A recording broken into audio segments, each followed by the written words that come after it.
Chapter 1. Lucas DeMarco was a man who liked certainty. He liked concretes, and he liked control.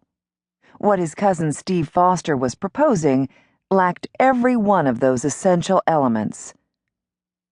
Primarily Brazil, Steve was saying, but East Politas is a free trade zone for all of South America. Pacific Robotics would be in on the ground floor for high tech.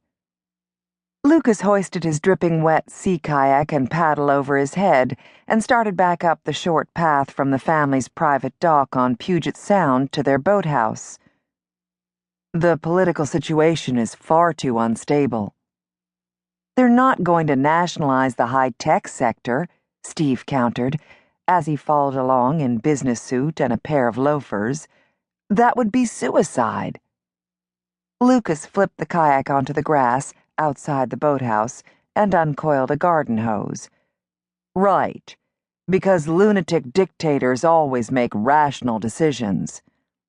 If we don't do this, Lucas, somebody else will.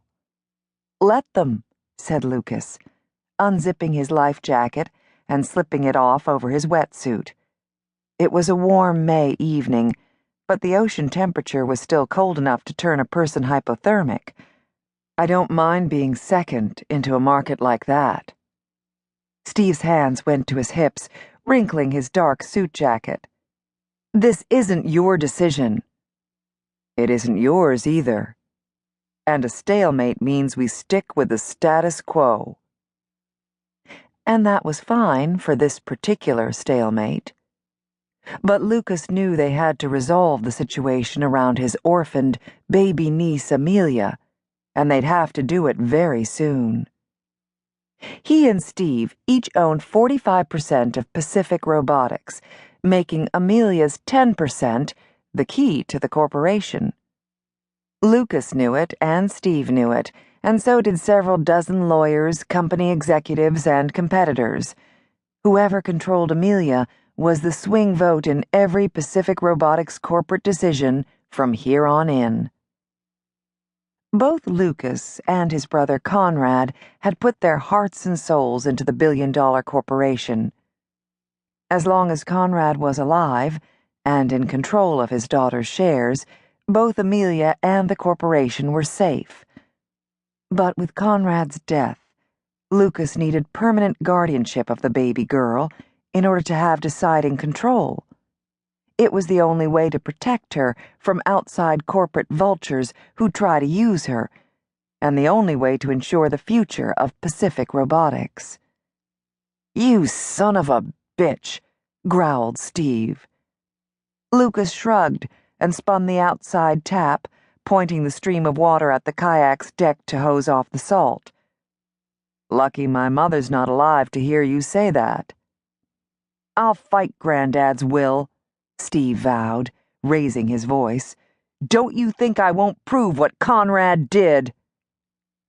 Conrad got married and had a baby, said Lucas, squelching the shot of pain that came with uttering his dead brother's name.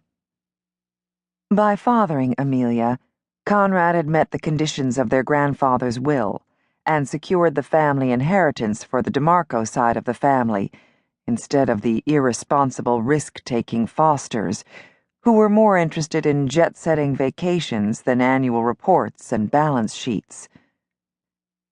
Though Lucas had his own concerns about the speed with which Conrad had fallen in love and married Monica Hartley, he'd never share them with Steve. And he was confident that Conrad had at the very least been well on his way to loving her when they got married. In any event, it was a moot point. As the firstborn, Amelia was their grandfather's heir. Steve had already insisted on a DNA test, and it had proven Conrad was Amelia's father. Lucas flipped the kayak over and began hosing down the bright blue hull. So, when's the temporary guardianship hearing? Asked Steve, the change in his tone putting Lucas on alert. Monica had died in the light plane crash along with Conrad and her... To keep listening to this audiobook, I've left you a link in the description so you can do it. at no cost thanks to Audible's 30-day free trial.